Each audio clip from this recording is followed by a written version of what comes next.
survivors and newcomers. What I'm doing here on this side of the microphone, that was one of Claude's ideas.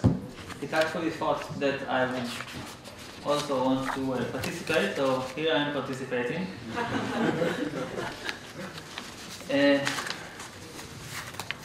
I would like to start by thank you notes, and the first people I would like to thank is you, the participants, the lecturers, the chairs who came from all across Israel, all across Europe, North and South America. States. Which is in North America. The States. Sorry. North America and the States. and beyond. Not only to be heard, which is very natural for academics, but also to hear and to participate in discussions. So thank you very much. Next, I would like to thank our benefactors and supporters. Leer, the cultural attaché from the Portugal embassy. Bar-Ilan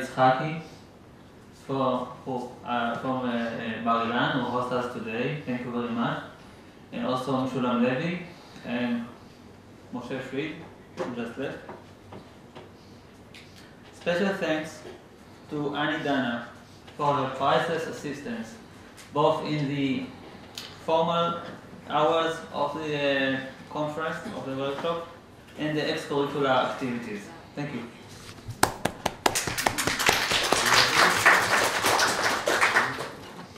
And lastly, like everybody else in this room, I would like to thank Claude for this conference, because it is actually a conference, as you have already perceived, for conceiving it and for making it materialize. Thank you, Claude. Thank you. Thank you.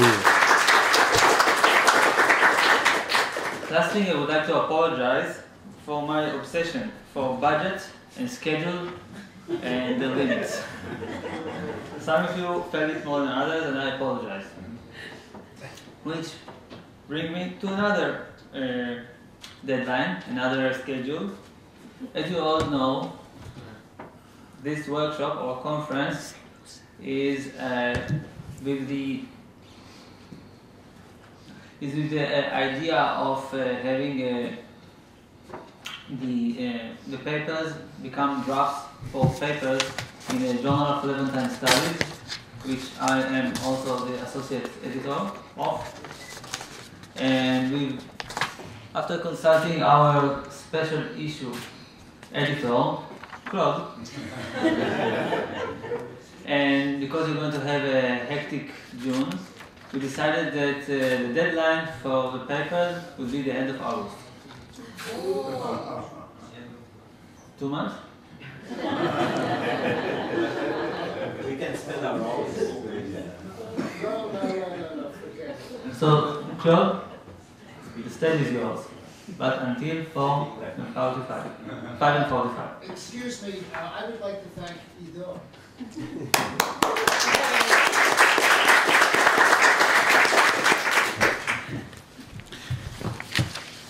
Thank you very much.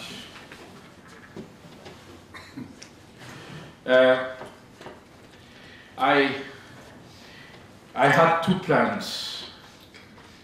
The first was to summarize the talks and then to proceed to answer to Miriam Bodian's rightful question: what do we mean by the term political dimension? Since I was yesterday already exhausted, like you, I hadn't enough energy to write about that, but believe me that if this volume will appear for sure, I hope to elaborate on that also with your help and with your wiseful suggestion. but one thing it is clear. The definitions Miriam quoted 2 days ago from the Webster dictionary are not enough for the conception of what politic is. And let me only mention that we have here some beautiful examples how politics could be very close but not identically to concepts like self-fashionings and others, in the sense, and I remember, for example, Hilda's today lecture, but also José Alberto lecture, in which the definition of what you are as an individual sometimes, or what they are the others, are not only cultural but political constructions. And in this sense, I do not want to erase the borderlines between terms that they are useful but I think problematic, like liquidity and fuzziness and because when we are aware of the political dimensions of all these negotiations, then we must consider more room for human agency and for consciousness and to give more credit to the ideologies and to the arguments that these groups or individuals are claiming. At the same time, we have to be then more conscious about the influence of the environment on us, even when we are speaking of personal individual identities. And of course, the Converso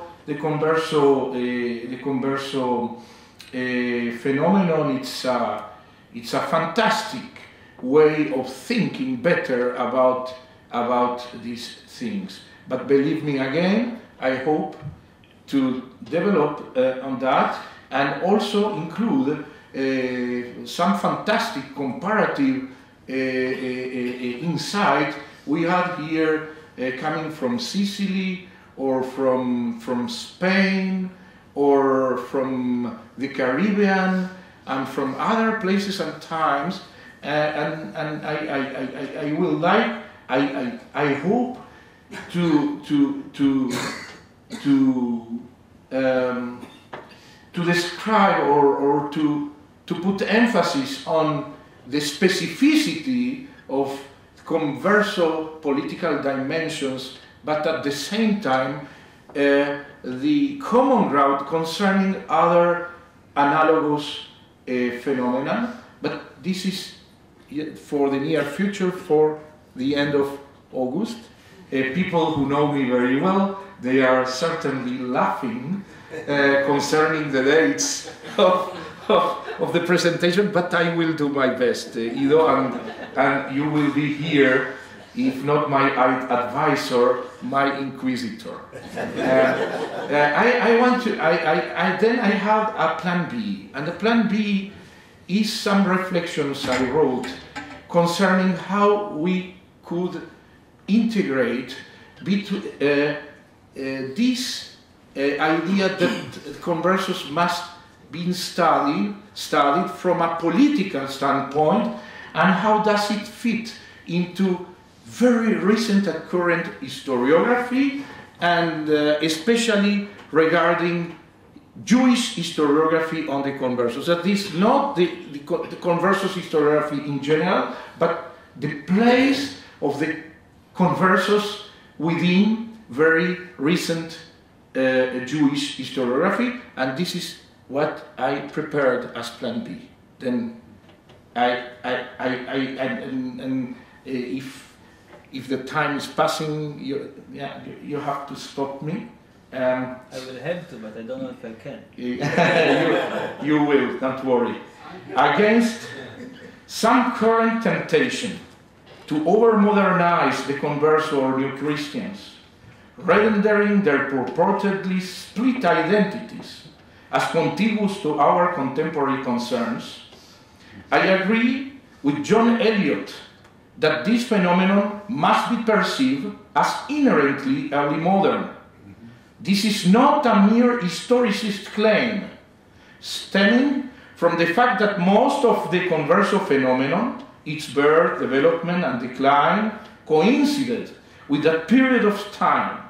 I firmly believe in that because Conversos were structured in a sort of Gordian knot by early modern confessionalism, sociopolitical proto-nationalism, first European imperialism or globalization, and pre-industrial capitalism.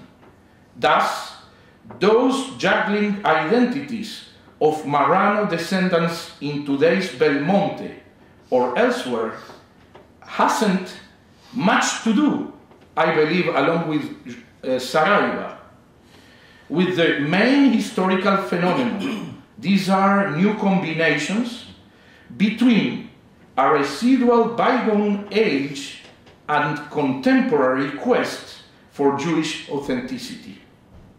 In today's European and world historiographies, Iberian Conversos are depicted as one of the most quintessential agents of early modernity.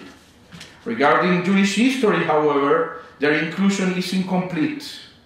In Jonathan Israel Pioneering Synthesis, European Jewry in the Age of Mercantilism, first edition 1985, Converso were described as constitutors of unique, far-reaching international trade networks for being simultaneously, I quote, agents and victims of empire as far as they were directly or indirectly interrelated with Sephardic Jewish businessmen. Seen from the Iberian perspective, however, for example, through Daviken Stuczynski-Gisber's book, A Nation Upon the Ocean Sea, Converso entrepreneurship appears to be much less Judeocentric. Conceived as potential Jews, an elastic concept taken by Israel Salvatore Reva from the 16th century Portuguese humanist João de Barros, Jonathan Israel evoked the Conversos as potential or actual founders and members of the influential Western Sephardic communities, bringing to early modern Jewry, challenging Iberian and Christian ideas and values. But what about those Catholic Converso families and groups that flourished in Italy, in the Spanish Low Countries, or in the southwestern France, as well as those exiled Conversos who, instead of joining the Jewish communities, choose to live in its margins as Juifs sans synagogue, to paraphrase Kolakowski, Chrétiens sans église. In David Ruderman's recent Early Modern Jewry, A New Cultural History, 2010, Iberian Converso also took a major stage. This time, as one of those liminal groups who blurred religious identities and boundaries. Now, Converso began to be perceived not only as potential Jews, but also as potential Catholics, after returning to Judaism, and most particularly as quintessential in-betweeners. But what about those thousands of new Christians who lived in the Iberian Peninsula as normative Catholics? Many of them sincere, even if they were usually suspected, segregated, and persecuted by the Inquisition and the laws of purity of blood as Jewish. Could these men and women, I call here non-Jewish Jews, after Isaac Deutscher typology, be fully integrated into the early modern Jewish experience? The aim of this short lecture, I hope, yes, it will be short, will be to explore that possible historiographical avenue. Let me make two preliminary clarifications. In Jonathan Israel's book, a few Catholic conversos were indeed mentioned as harbingers of mercantilism. In Ruderman's essay, converso identity was analyzed as different from other contemporary Jewish cross-border groups. However, none of these approaches fully integrated the Iberian converso group per se in their narratives. The question is why? An easy answer could be that the conversos were not totally part of early modern Jewry. They were also Iberian Catholics, and sometimes only that. Thus, in order to avoid an over-Judaization of the group, perpetuating romantic inaccuracies and endorsing chauvinistic narrative of converso crypto-Jewish ubiquities, including improbable, self-indulging hypotheses concerning the Jewishness of great personalities in early modern Iberia, such as Miguel de Cervantes, both scholars needed to make some typological and disciplinary differentiation between New Christian potential or fuzzy Jews and Catholic Iberian conversos. The problem is that, beyond the epistemic problem involving the differentiation, for example, whether the Inquisition files are a reliable source for conversos' hidden identities, Iberian New Christian, and in particular the Portuguese Cristãos Novos, and to a great extent the Majorcan Chuetas, had some functional commonalities with early modern Jews, notwithstanding their religious allegiances. First, being often identified as a group of traders and bankers, in Portugal they were also called men of commerce. New Christians were often instrumental in advancing early modern Iberian state building, becoming heavily dependent on ancient regime political structures, as many early modern Jews in 17th century Portugal, as few of them were personal bankers of monarchs like contemporary Hofjuden. Second, as occurred with early modern Jewish polities, sophisticated converso political networks of agents, lobbyists, and leaders appeared. Converso enemies claimed that they were thus willingly formed a mystical body of their own, a republic apart, in Isaac Cardoso's words. Their leaders were, like early modern Jewish Parnasim and Stadlanim, secular members and leaders of an economic oligarchy. New Christian group criterion of belonging was considered on an ethnical basis as members of a specific nation, that of the men of the Hebrew nation, and as such, they often had paid to the crown a specific collective taxation negotiated by leaders in exchange for inquisitorial amnesties, pardons, and other juridical reliefs. Third, these New Christian political activities led to the articulation of a specific Catholic pro-converso discourse, having strong similarities with early modern Jewish mercantilist apologies. Fourth, converso membership was also fastly negotiated, but this time concerning the promotion or the integration of the richest into the old Christian elites.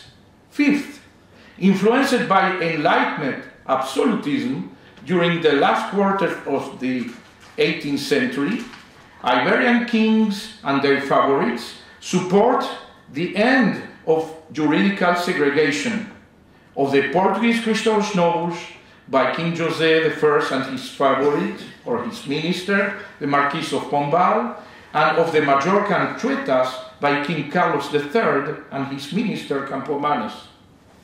This process of what it could be called converso emancipation was almost contemporary to first debates and deliberations concerning the political improvement of Western and Central European Jews. Moreover, the arguments and aims employed in all these discussions had much in common.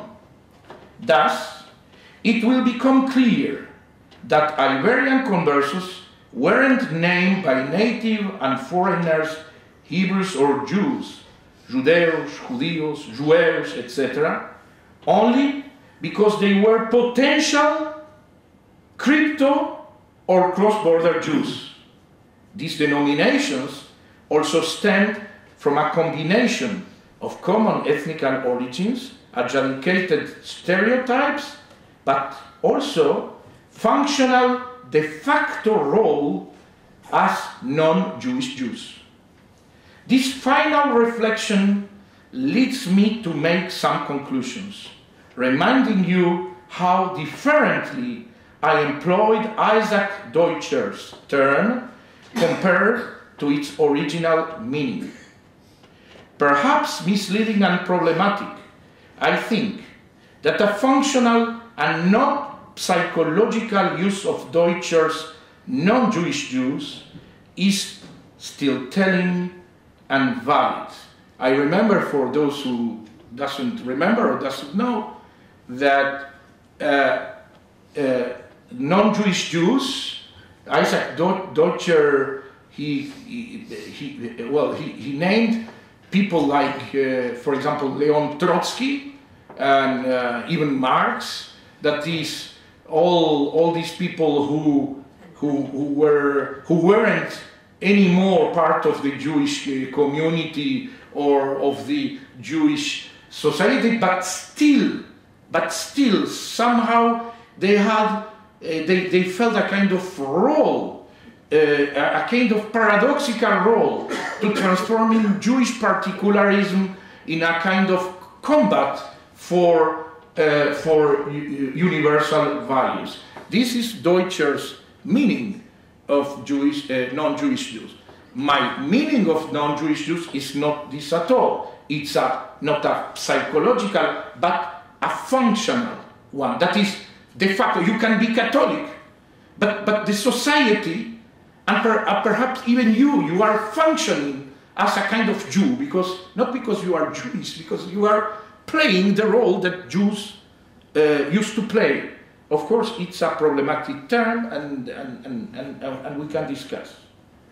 Moreover, during my lecture, I never called for an organic and differentiated integration of Converso non-Jewish Jews into the early modern Jewish experience.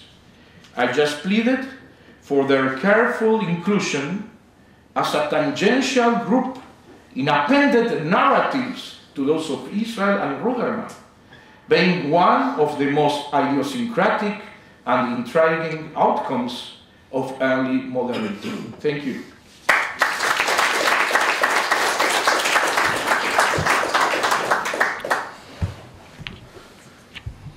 Thank you, Claude, for providing us with a raison d'etre for our workshop. I would just like to remark that also the Jewish tendency to find crypto Jews under every rock is also a political dimension. Yes. And we now open the floor for very final remarks.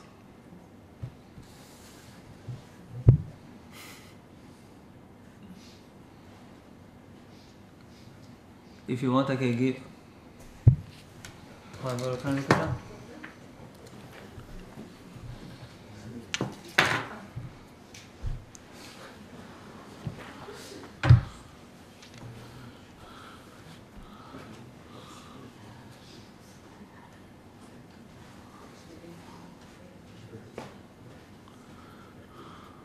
Thank you, especially for giving me a very nice idea, the last words of Claude, about the conversos fulfilling the role played by Jews. Actually, my paper was in that line. They're talking about court Jews or court conversos, but there is more to it, a lot more to it. The fact that former Jewish communities, especially when we are dealing with a number of people, hundreds or perhaps thousands of people, and they turn out to fulfill the same role fulfilled before by the Jews.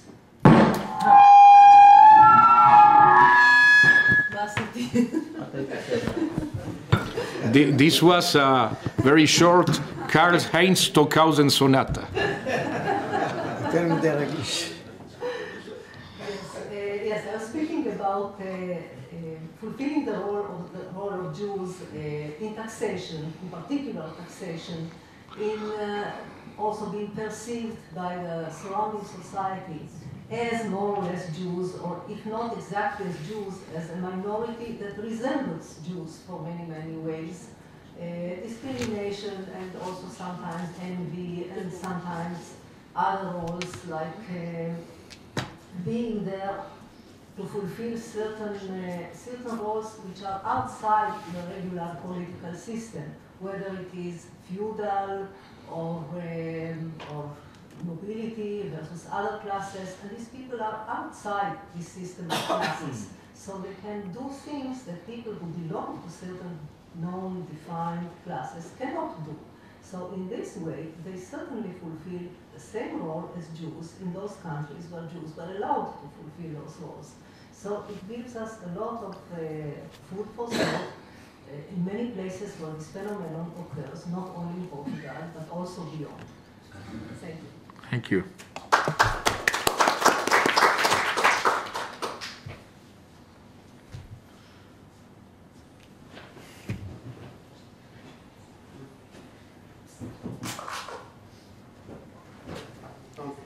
I want also to agree with you. Thank you very much for the invitation. And I think that it's very, very important that you say, also in the field of Jewish philosophy, because I think that there are some shifts in the Jewish philosophy by the end of the Middle Ages that we cannot understand without the importance of the Conversos, the first generation of Conversos, the 2 or 3 generations of Conversos.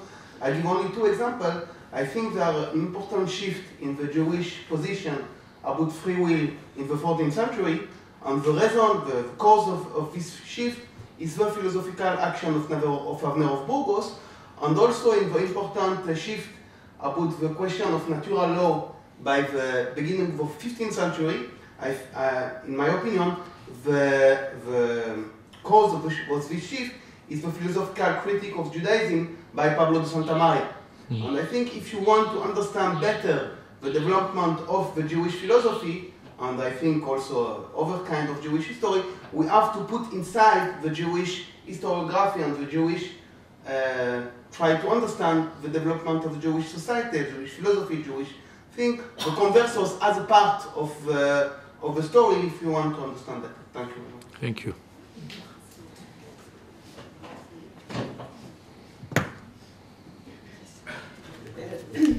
I think that these kind of workshops are very important for, especially for those conversos who live in societies with, where the freedom of conscience is not even thought, is not even allowed. That is very sad, and I think that only supporting the history and the thinking of the problematic, we can move forward.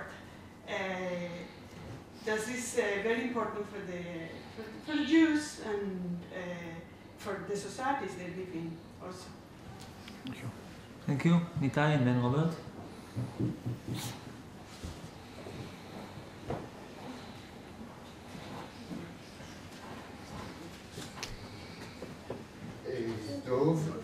In the main lines of what you said at the end of our conference, we can use the Conversos case in order to ask ourselves how much can we evaluate the Spanish Enlightenment as original, in what circumstances or in what things she followed the arbitristats or the 16th, early 17th century critical political thought. I know that there is dispute in Spain about the originality of the Spanish Enlightenment, and I believe that the Converso's case can help to that. Yeah. לא, זה עוסק בזה, הוא המומחה. I just wanted to share that I leave this workshop convinced even more that the Converso phenomenon is extremely important to understand early modern Catholicism. Yes. And that we should think of ways of sharing our research and our knowledge so that scholars who specifically work on early modern Catholicism can share and learn from scholars who work in other fields, such as early modern Judaism or other fields related. Thank you, Robert. Might be a bit confusing what I'm going to say now, but regarding what what you just said, Claude, I think it's important to make, I don't know if to make the difference or to put together two different things. One is the place of the Jew in the society, meaning the image the society has of the Jews. And on the other side, the construction of the image or the identity of the Jews. And you started speaking about Jewish historiography, but I don't know how to, well, sometimes it's very easy to identify the Jewish historiography, but there are some things, maybe some texts that are much harder to put in a certain case like this. And that's why I wanted to maybe to argue that instead of speaking of a Jewish historiography, thinking of the historiography as a whole regarding Jewish matters or the history of the Jews or conversos in Spain, for instance, where you have, or Portugal, you have plenty of historians that are not Jewish that would think the thing, that matter, I don't know if in the same way or in a different way as a Jewish historian, but I think you can maybe separate in a different way. So. Absolutely, what I claimed, and is highly debatable. I will say you why very briefly, but what I claim is only regarding Jewish historiography. It's not regarding other kind of historiographies. We have to let each historiography to live in peace. That is sometimes I think our ideals of interdisciplinarity and ecumenism, they become to be a little bit imperialistic, and this is also true, I think, regarding historiographies.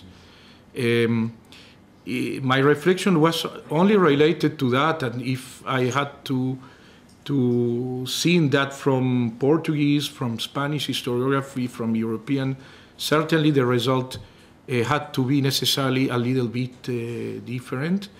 What I am applying here is a kind of structural methodology. I believe in structuralism. Structuralism is very rigid. It has many errors, but still it gives you paradigms, and it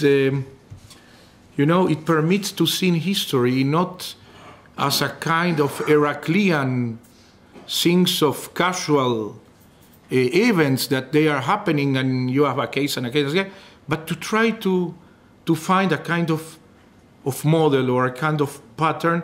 And of course, the problem with that is rigidity, is generalization, and could be even dogmatism. And maybe I am ashamed of all that. But my concern was, because on the one hand, you have in academic Jewish historiography people who avoid, I know why, like Israel or Ruderman, not to include Catholic conversos into this story. They want to avoid to over-Judaize that. And you certainly, you have to face that in Brazil. I am facing here in Israel. Let's just tell you a very short story. Years ago, I was invited by another academic college in which they want to construct a museum for Marranos. And then they showed me the plan, and in the plan I see a ship, a caravela. Then I asked innocently, what is this about? Ah, no, it's Columbus. Columbus was a crypto Jew, and he planned to put into these caravelas a plan B to the, and that is, with the conversos, people make everything, and we as academics, we fight a very difficult fight because we have our responsibility. But when we sit together with politicians and with people who give money, and even with sympathetic people, they want to hear a very comfortable story, then we have to face that. I think that even if my alternative could be misunderstood, and then people who will endorse, people like Dov, he thinks that those New Christian bankers were Jewish. Yes, this is a real danger. I'm not claiming that. I think that it is, for those who are looking at the Converso phenomenon, I think that it could be a way to integrate this dimension without turning them into what they didn't want to be, finally.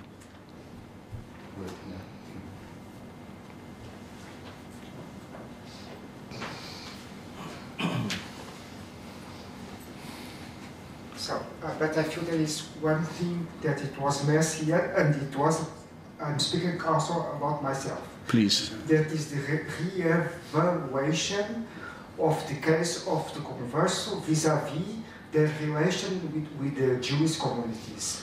Because the Jewish communities, they are also a political entity. Absolutely. With deep repercussions in the Converso milieu. Absolutely, absolutely. But so it's only to stress that this important issue must be re-evaluated also.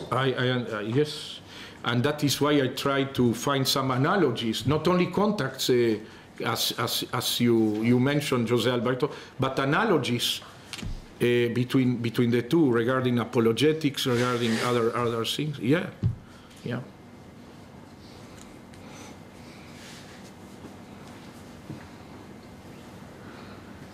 So if there are no other comments, I would like to thank Claude. I would like to thank everyone, please. Each and every one of you. And our Columbus shift will continue at 6 o'clock. Thank you.